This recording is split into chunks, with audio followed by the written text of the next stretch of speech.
우리는 하나님께서 우리를 향하신 뜻이 무엇이었는가 하는 것을 살폈던 적이 있습니다.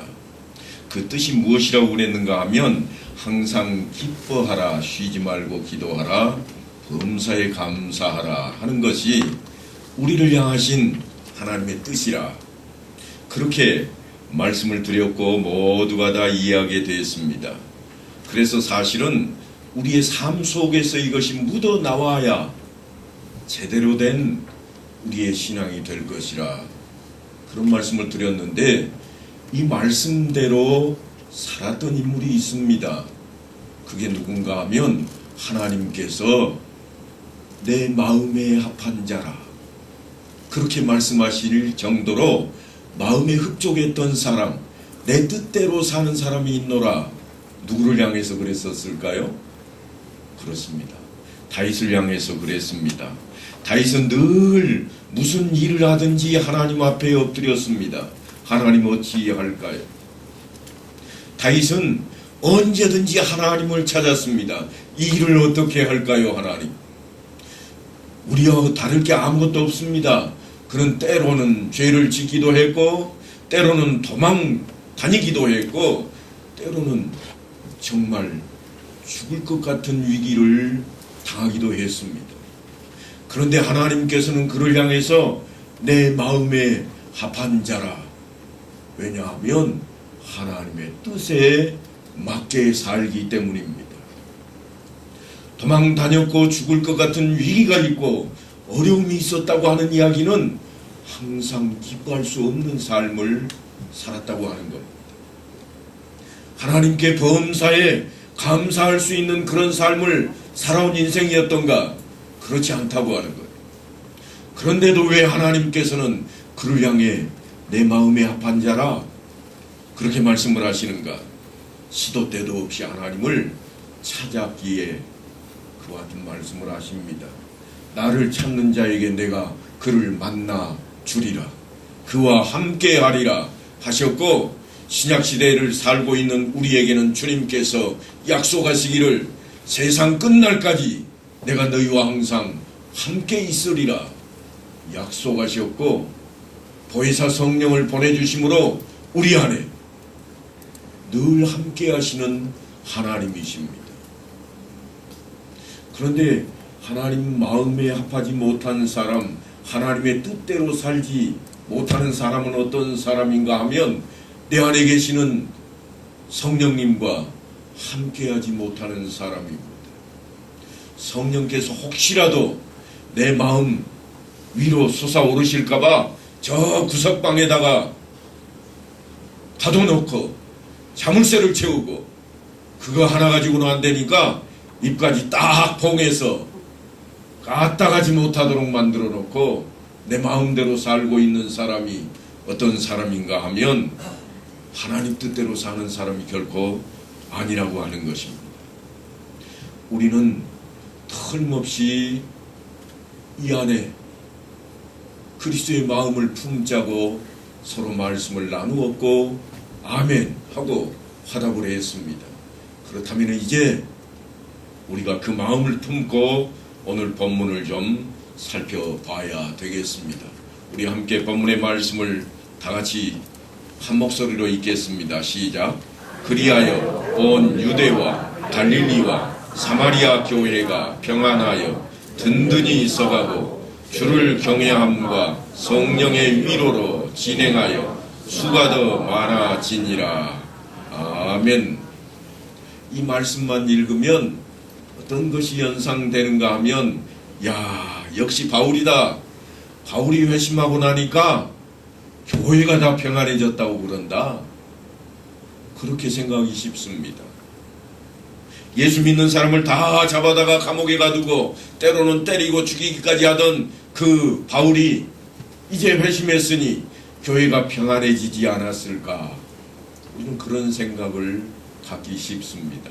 왜 그런가 하면 베드로가 성령 강림으로 인해서 어느 날 설교했더니 3,000명이 믿기 시작했다. 그런 말씀이 성경에 기록이 되어 있고, 또한 제자들이 나가서 복음을 증거했더니 5,000명이 모여들기도 하고, 수많은 사람들이 예수를 믿게 되었다고 하는 그 소식 때문에 우리는 오늘 본문을 읽으면서도 역시 사도 바울이다, 그런 생각을 갖기 쉽습니다. 오늘 본문은 틀림없이 그리하여 이렇게 시작을 합니다. 그리하여라고 하는 우리말은 그 앞쪽에 뭔가 내용이 있다는 겁니다. 그래서 우리가 읽은 본문의 앞쪽의 단락을 좀 읽어봐야 됩니다. 읽어봤더니요, 앞쪽의 단락에 모두가 다 바울에 대한 이야기입니다. 바울에 대한 이야기로 빼곡하게 기록이 되어 있습니다. 그런데 어떤 얘기로 가득 채워져 있는가 하면 바울이 거기서 교회에 무슨 보탬이 되는 일을 했다고 하는 기록이 보이지를 않습니다. 바울이 설교를 아주 멋들어지게 해서 교회가 평안해졌더라, 그런 이야기가 없습니다. 차분히 댁에 가셔가지고 앞쪽을 한번 읽고 또 한번 읽어보세요. 무슨 내용인가? 거기에는 전부가 다 도망 다닌 이야기. 도망 다녔는데 무슨 놀라운 일이 벌어졌겠습니까? 그러니까 사도 바울이 초대교회에 얼마나 그 시작할 당시에 그가 끼친 영향이 있는 유익한 인물이었는가, 힘있게 일조를 했던 그런 이야기가 기록되어 있지를 않고, 오히려 다메섹에서 그를 죽이려는 음모가 있다는 소식을 듣고는 광주리를 타고 성에서 도망쳐서 밖으로 빠져나갔던 이야기. 그렇게 해서 예루살렘까지 기껏해서 도망쳐 들어갔더니 예루살렘에서는 예수를 믿는 사람들이 다 홀대합니다. 저 친구 옛날에 우리 작은아버지 잡아 죽인 사람이에요. 저 친구 때문에 우리 누나가 감옥에 갇혀 있었어. 그러니 상종도 하지 말자. 예수 믿는 사람들이 아무도 만나주려고조차 않습니다.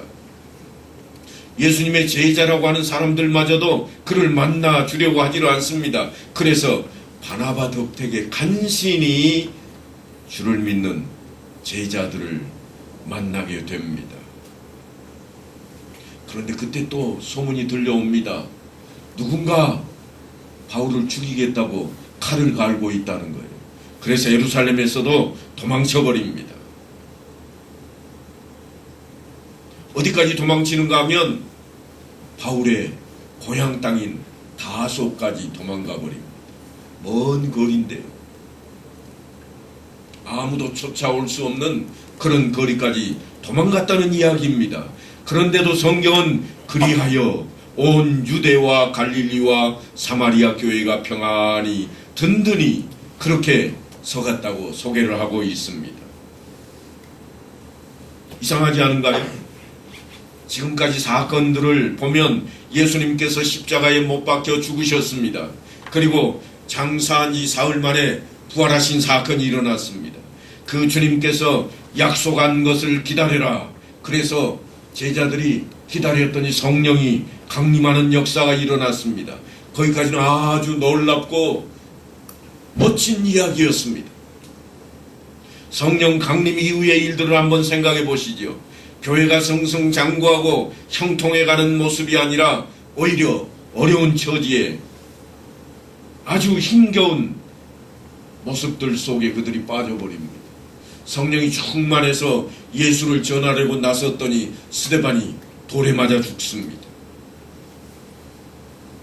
뿐만 아니라 바울이, 당대에는 히브리 사람들이 모인 곳이니까 사울이라고 부르는 이 청년이 어떻게 하고 있는가 하면 예수 믿는 사람을 만나는 족족 매를 들고 때리기도 하고 감옥에 가두기도 하고, 멀리 저 다메섹에 있는 다른 나라까지 원정 가서도 그들을 잡아 죽이려 했던 그러한 사건들이 우리 앞에 펼쳐집니다. 초대교회 때에 우리는 스데반의 성령 충만하고 출중했던 모습이라든가 빌립 집사의 뛰어난 전도 활동, 이런 모습들을 상상할 수 있겠습니다만 사실 조금만 자세히 들여다보면 예루살렘 교회의 분위기는 초죽음 상태입니다. 아카일로입니다. 분위기와 사정이 전혀 다른 모습입니다. 우리는 그저 떠들썩하고 예수를 믿었으니 놀라운 일들만 벌어질 것이라 그렇게 기대하지만 예루살렘 교회는 핍박이 불어닥치자 모두가 예수 믿는 사람들은 다 숨어버렸습니다. 도망쳤습니다. 예수님의 제자들만 주님의 명령 때문에 그곳을 떠나지 못하고 있을 뿐입니다.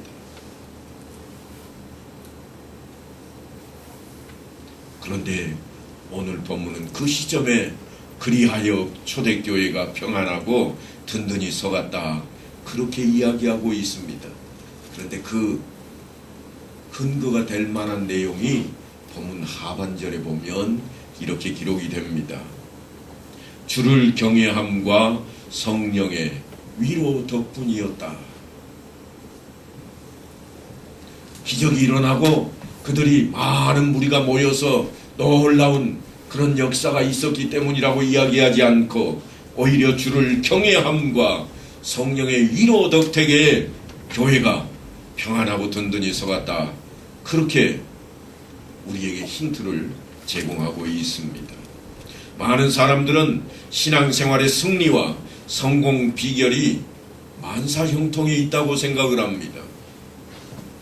그래서 오늘 본문을 대할 때도 놀라운 일들이 틀림없이 있었을 것이라 기적과 또한 사람들이 평안하게 잘 사는 그런 일들이 벌어졌을 것이라 그렇게 생각하고 있는데 오늘 그 내용 안에 들어가 보면 오히려 다른 이야기를 좀 하고 있습니다. 사도 바울의 회심 때문에 그가 와서 교회를 위해 사역을 하기 시작하자 교회가 놀랍게 변화되었다. 그런 내용이 결코 아닙니다.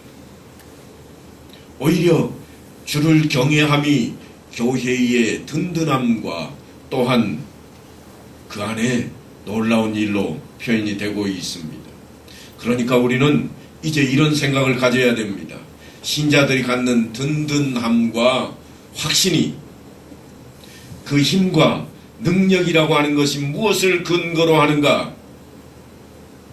지금까지 생각하기는 다른 사람들보다 좀 더 잘 살고 뭔가 더 잘 되고 기적 같은 것이 일어날 것을 기대하고 있는 우리 앞에 오늘 성령의 모습을 보면 그 평안함과 또한 든든히 서갔다고 하는 그 대목의 배경이 어떤 것들이 있는가 하면 예루살렘에서 예수 믿는다고 밖에 얼굴 내밀 수 없는 그러한 모습일 정도입니다. 절망과 실패와 난관이 그들 앞에 있습니다. 그런데 왜 여기에 그리하여라고 하는 이야기가 등장하는가 하면 그들이 그러할지라도 이겨냈다고 하는 겁니다. 그 어려운 여건을 이겨냈노라.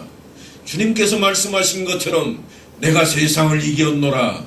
축복하신 그 말씀처럼 그들이 그 절망 가운데에도 그들이 정말로 그 고통과 그 처절함 속에서도 이겨냈다. 바로 그것입니다. 그것은 우리 인생들이 난간과 절망과 실패 속에서 자신의 한계를 만날 때 우리가 누구를 찾는가 하면 하나님을 찾기 때문입니다. 하나님의 존재가 드디어 우리 앞에 나타나기 때문이에요. 그저 잘 먹고 형통할 때는 자기 잘난 것만 생각합니다. 이만큼 살게 된 것은 내가 이랬기 때문이야.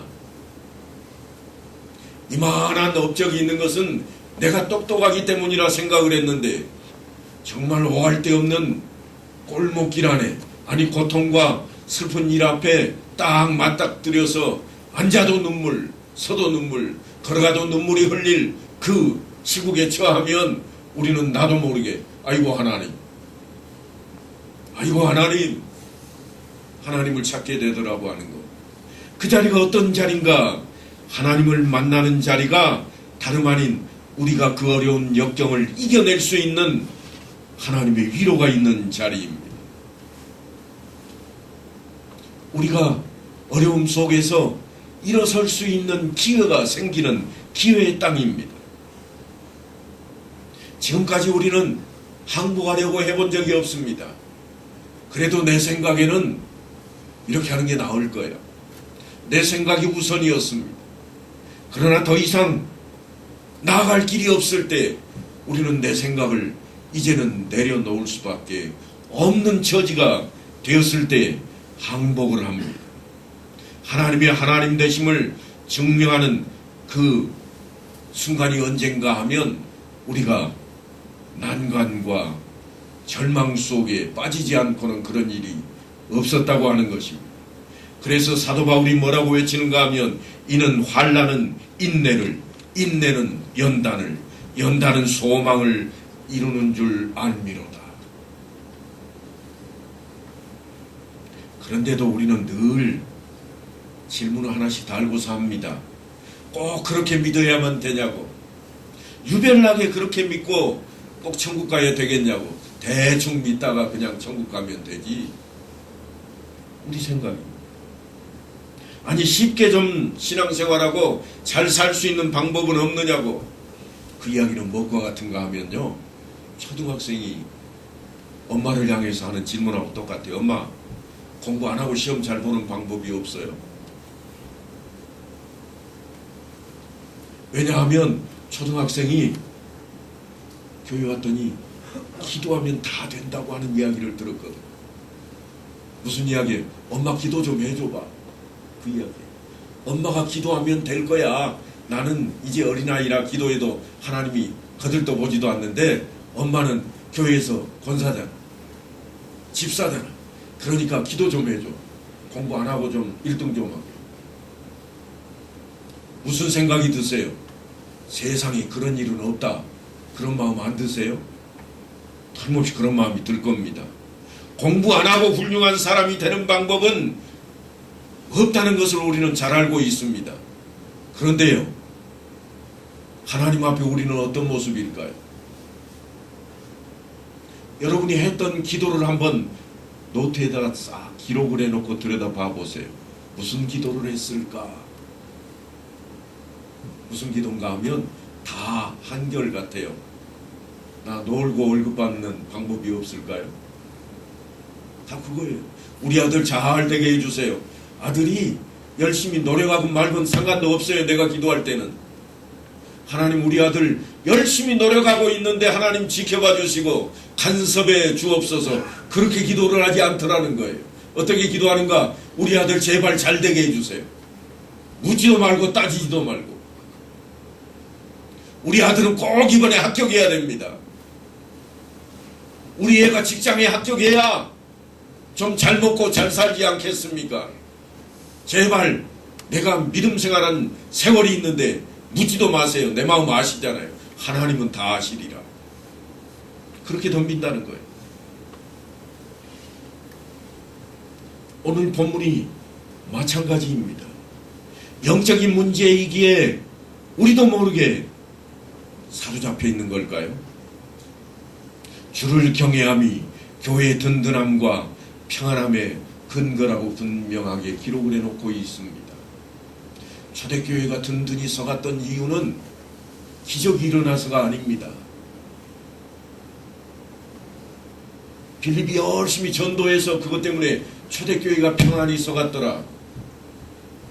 틀림없이 작용을 했을 것입니다만 그것이 근거가 아니라는 거예요. 근거가 뭐라고 그러는가 하면 주를 경외함이라. 경외함이 있다고 하는 거예요.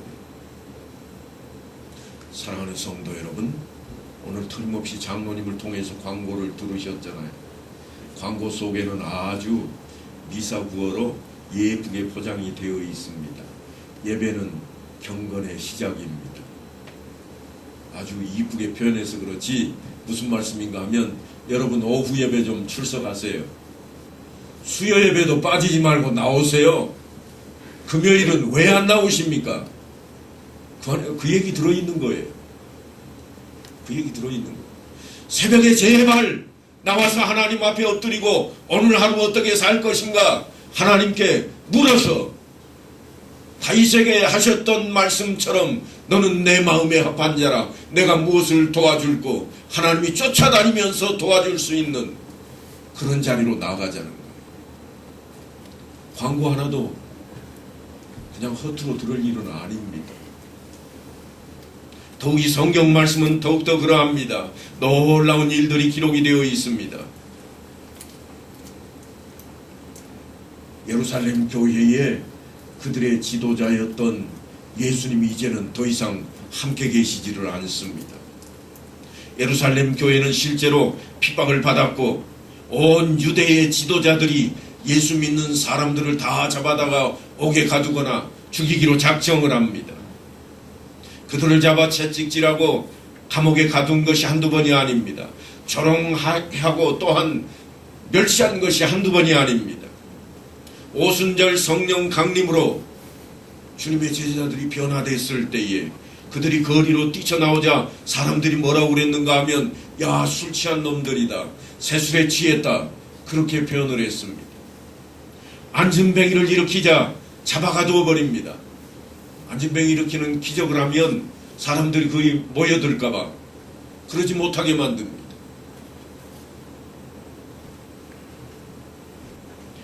가장 뛰어났다고 할 수 있는 스데반 집사는 결국 돌에 맞아 순교당하고 맙니다. 어느 것 하나도 지금 초대교회가 평안하고 든든해질 수 있는 그런 외적인 조건은 하나도 없습니다. 그럼에도 불구하고 왜 이렇게 되었는가 하면 초대교회가 그것을 보았기 때문입니다. 신자들이 그것을 보았습니다. 그들이 겪는 세상적인 실패가 절대 실패가 아니라 예수님이 십자가에 못 박혀 죽으셨더니 다 지고 깨져버렸는가? 아니더라. 다시 살아나는 놀라운 부활의 사건을 우리가 직접 보았다. 바로 그겁니다. 스데반이 주의 복음을 증거하다가 돌에 맞아 죽었는데 그걸로 세상의 끝이더냐? 아니더라는 거예요. 그가 사도행전은 스데반의 표현을 빌어서 이렇게 기록해 놓았습니다. 틀림없이 사도 바울이 당시에 가장 가까이 있었으니 그가 들었던 내용일 것입니다. 하늘에서 내려다보시는, 서서 내려다보시는 주님을 내가 바라보노. 하나님이 얼마나 다급하고 놀라셨으면 하늘에서 내려다보는 그 모습을 우리에게 들려주고 있을까요? 그러니까 그들은 이제 약한 것이나 하나님이 지고 있는 것이 아니라고 하는 사실을 배우게 되었습니다. 그들이 처음으로 그걸 배운 것이 다름 아닌 십자가 사건입니다. 예수님께서 잡혀가시고 십자가에 못 박혀 죽게 되자 제자들은 하나도 남김없이 다 뿔뿔이 흩어져 버렸습니다. 그러나 십자가 사건이 끝이 아니고 주님께서 부활하시고 성령께서 다시 오시자 흩어졌던 제자들이 다시 모이고 힘없어 보이던 그들 앞에 힘이 생겨서 하나님의 나라를 다시 외치기 시작하고 목숨도 불사하고 나서는 그들의 모습으로 바뀌어 있더라는 겁니다. 그래서 그들이 거기서 그걸 배웁니다. 우리가 세상을 이길 수 있는 방법이 뭔가? 실패했다고 실패가 아니다. 좌절하지 말자. 낭망으로 끝이 아니다. 우리가 이겨내면, 아니 이겨내야 되겠다. 주님의 말씀을 상기합니다. 내가 세상을 이겼노라. 주님께서 그 말씀을 왜 하셨을까? 아, 이때를 예비함이 아니었더니 우리가 좌절하고 무너지고 쓰러질 것 같은 이 자리에서 일어서고 이겨낼 것을 생각하시고 주님께서 이겨내라고 우리 앞에 위로의 말씀을 주신 게 아니던가. 그래서 그들이 하나님을 경외하는 마음이 가슴 안에서 몽글몽글 피어오르기 시작하더니 뭉게구름처럼 하늘 가득 채우게 되고, 그래서 그 경외함으로 예수를 믿는 자들 때문에 교회가 든든히 서가고 교회 안에 평안이 오게 되었다고 하는 것입니다. 그들 앞에 난관이 없어졌다는 이야기가 결코 아닙니다. 그들 앞에 이제는 그들이 쓰러질 수밖에 없는 그런 실패가 없어졌다는 이야기가 결코 아닙니다. 그걸 이겨냈다는 이야기입니다. 주님께서 왕이 되셔서 빌라도를 몰아내고 로마군을 처치해버릴 것을 기대했던 그들입니다만, 이제 십자가를 통해서 그들은 지는 것이 아니라는 사실을 깨닫게 되었습니다. 그 사건을 겪은 이후에 제자들은 더 이상 감옥과 채찍으로 막을 수 없는 그런 사람들로 변화됩니다. 세상이 그들을 감당할 수 없게 되었노라. 이게 성경의 표현입니다. 마찬가지로 이제 저들을 그렇게 반대했던 세력의 선두주자였던 사울이라고 하는 청년 바울이 이제는 주님 앞에 거꾸러집니다. 반대 세력의 선두주자가 거꾸러져서 힘이 꺾여버렸을 뿐만 아니라 하나님께로부터 그가 은혜를 또한 긍휼을 받는 대상이 되어 있습니다. 원수에게 사랑이 베풀어집니다. 은혜가 풍성하게 임합니다. 이것이 초대교회가 갖고 있는 평안함과 든든함의 실제적인 근거였습니다. 그러니까 우리가 신자로서 가져야 할 믿음의 가장 큰 근거는 뭔가 하면 온 우주의 주인이 누구신가? 하나님이시라. 우리가 머물고 있는 이 세상의 주인이 하나님이시요 내 인생에도 주인이신 그분이 나를 불쌍히 여겨주시고 복주시기를 기뻐하신다고 하는 것입니다. 하나님께서는 다윗에게만 내 마음에 합한 자라 그렇게 말씀하시고 끝이 아니라 누구든지 나를 찾는 자가 있다면 내가 그를 쫓아가리라, 내가 찾아가리라, 그렇게 약속을 하십니다. 바로 그것이 신앙입니다. 그래서 우리는 이제 이런 결론에 도달해야만 합니다. 신자가 무엇으로 그의 든든함을 삼고 평안함을 얻게 되는가 하면 주를 경외함입니다. 이 권고한 자가 부르짖음에 여호와께서 들으시고 그의 모든 환난에서 구원하셨도다. 왜 구원하셨는가? 주를 경외하는 자이기 때문입니다. 너희 성도들아 여호와를 경외하라. 그를 경외하는 자에게는 부족함이 없도다. 놀라운 말씀입니다. 시편 34편의 저자였던 다윗이 외친 내용입니다. 다윗이 주를 의지해서 어떤 큰 성공을 맛보고 말하자면 골리앗을 물리치고 이 시편을 기록해 놓은 것 같지만 결코 아닙니다. 사실은 굉장한 난관 속에 부딪혀서 한 기도문입니다. 거기 시편 34편에 붙어있는 제목을 보면 뭐라고 붙어있는가 하면 이렇습니다. 다윗이 아비멜렉 앞에서 미친 채 하다가 쫓겨나서 지은 시. 놀라운 모습으로 성공한 것 같은 그런 모습의 시편인데도 불구하고 다윗이 언제 하나님을 찬양하고 있는가 하면 미친 채 하지 않고는 죽을 것 같은 위기에 처했을 때입니다. 그의 인기가 아주 당대에 놀랍게 높이 올라갔습니다. 왜냐하면 다윗이 이끄는 군대가 나가기만 하면 전쟁에서 승리합니다. 그래서 백성들이 뭐라고까지 했는가 하면 사울은 천천히요 다윗은 만만이라. 다윗이 왕보다도 더 칭송을 받게 됩니다. 그렇게 되자 무슨 일이 벌어지는가 하면 사울 왕이 그를 미워할 정도가 아니라 잡아 죽이려고 쫓아다니게 만듭니다. 그래서 다윗이 어디까지 도망가는가 하면 적국이었던 자신이 물리쳐서 실패하게 만들었던 적국 블레셋에까지 도망 들어갑니다. 블레셋이 어느 나라인가 하면 소년 다윗이 물맷돌로 적장인 골리앗을 쳐 죽였던 그 적장이 어느 나라 사람인가 하면 블레셋입니다. 블레셋 사람들이 다윗이 어떤 인물로 보일까요? 천추의 원수잖아요. 원수된 자가 그리 기어 들어왔습니다. 왜냐하면 거기 말고는 살 데가 없어요. 사울이 군대를 보내 쫓아다니니까 살 길을 찾아 거기까지 들어왔습니다. 거기까지 도망갈 정도입니다. 이거는 성경에만 있는 이야기는 아니에요. 사실 우리가 많이 읽는 삼국지에도 그런 내용이 등장을 합니다. 옛날 유비가 조조의 휘하에 들어가서 있었던 것처럼 그런 아첨을 떠는 모습이 다윗에게 있었다고 하는 겁니다. 하나님께서 내 마음에 합한 자라 어디든 쫓아가리라 했던 그 다윗인데도 불구하고 그런 자리가 있습니다.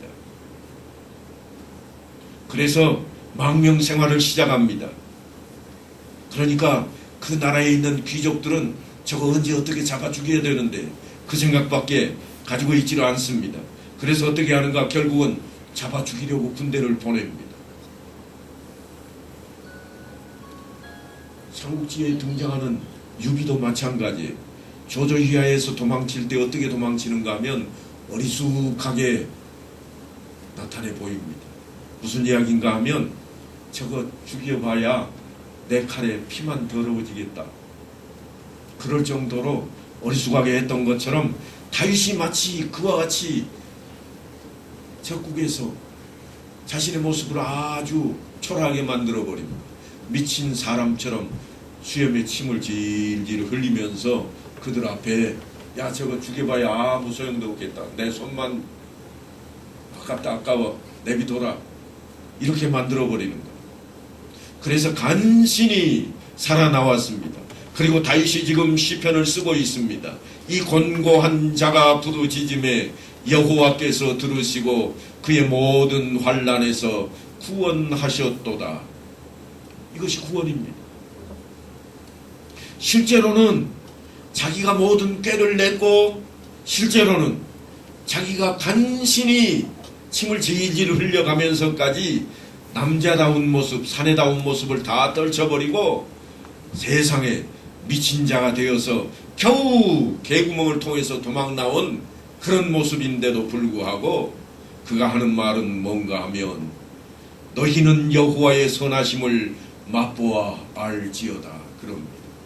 여기 맛보아 안다 이 말은요 우리 말에도 비슷한 내용이 있습니다만 사실은 변한 것을 맛보아 안다 그런 이야기입니다. 맛보아 안다 이 말은 아주 좋은 것을 이야기할 때 쓰는 단어는 사실은 아니에요. 야 쟤 맛 같네 그러잖아요. 어떤 사람 보고 맛이 같다고 그래요? 돌 떨어진 사람, 미친 사람이잖아요. 그때 맛에 대한 이야기를 하는데 오늘 시편에 다윗이 뭐라고 하는가 하면 여호와의 선하심을 맛보아 알지어다. 왜 여호와의 선하심을 맛보아 알라고 그럴까? 미친 척하다 하는 단어하고 똑같은 단어가 맛보다 하는 단어입니다. 그런데 그 단어를 동일하게 왜 쓰고 있는가? 하나님의 맛은 결코 변절하지 않는 맛이라. 지금 그 이야기를 하고 싶은 겁니다. 너희는 하나님의 그 맛을 보아 알지어다. 왜냐하면 내가 그런 지경에 가 있을지라도 하나님께서 나를 건져주셨다. 왜 그런 이야기를 할 수 있을까요? 다윗은 늘 하나님을 찾았기 때문에 가능한 이야기입니다. 아니면 자기가 했다고 그럴까요? 틀림없이 다윗이 한 일입니다. 왜냐하면 미친 채 한 것도 다윗이 했고 미친 채 하고자 하는 꾀를 낸 것도 다윗의 마음이었고 생각이었습니다. 그럼에도 불구하고 다윗은 지금 뭐라고 그러는가 하면 하나님께서 하신 일이라. 왜요? 늘 하나님께 물었거든. 하나님 미친 채 할까요? 지금부터 미친 채 하랍니다. 하나님 이거 시작할까요? 지금 바로 시작합니다. 수염에 침을 질질 흘리면서 미친 채 하는 거예요. 미친 채 한다고 득이 될 게 있을까? 없을 수도 있습니다. 상대방이 마음이 강팍하면 그럴지라도 죽이고 말 겁니다. 그러나 하나님께서 간섭을 하시는 거예요. 네가 나를 그렇게 의뢰하느냐? 네가 내게 그렇게 다 맡기느냐? 너희의 삶이 너희의 하는 행동 하나하나가 다 내게 맡길 정도의 신앙이냐? 그렇다면 내가 간섭하리라. 그래서 적장의 마음을 바꾸어 놓는 하나님이십니다. 다윗이 겪은 일은 외적으로 보면 목숨이 경각에 달려있는 그러한 일입니다. 그런데도 불구하고 참으로 구차하게 목숨을 연장하는 어려운 일이지만 거기에 간섭하시는 하나님. 그러니까 다윗은 내적으로는 속마음으로는 하나님과 더 가까이 가고 있습니다. 하나님 미친 척 합니다. 어떻게 될까요? 하나님 아시잖아요. 그래서 하는 이야기가 뭔가 하면 살았네요. 하나님 저 살았습니다. 감사합니다. 괜히 하나님의 뜻이 기뻐하고 감사하라고 하는 데 있지 않습니다. 바로 그 이야기입니다. 죽었다가 살아났는데 죽을 수밖에 없는 자리까지 밀려났는데도 불구하고 다시 하나님의 마음이 합한 자가 되는 것은 그가 하나님께 모든 것을 맡기고 하나님 안에 거하기 때문입니다.